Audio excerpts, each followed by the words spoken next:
Hello everyone, फेरि म आइसकेको छु मेरो छोटो मिठो भ्लग लिएर हैन।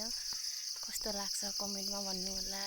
अनि आज चाहिँ म दाउरा लिन जाँदैछु अनि धेरै टाढो छ दाउरा ल्याउने ठाउँ चाहिँ हैन।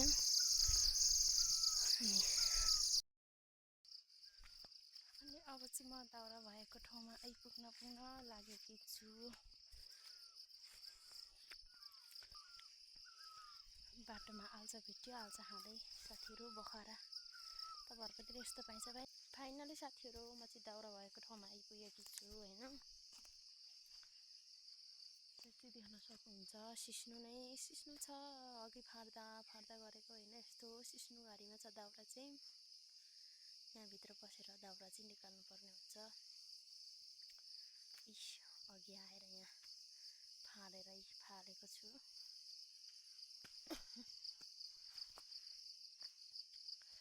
हेर्नु त यहाँ सिस्नु घारी यस्तो छ दाउरा चाहिँ यहाँ पनि छ हैन। अनि माथि पनि छ, माथि नै छ। यो सिस्नु फालेर जानुपर्छ माथिको निकाल्नलाई चाहिँ। यहाँको चाहिँ अघि नै मैले फालिसकेँ। भारी लाने ठाउँ चाहिँ मैले यहाँ बनाइसकेकी छु। यति भन्दै आजको लागि बाई बाई साथीहरू।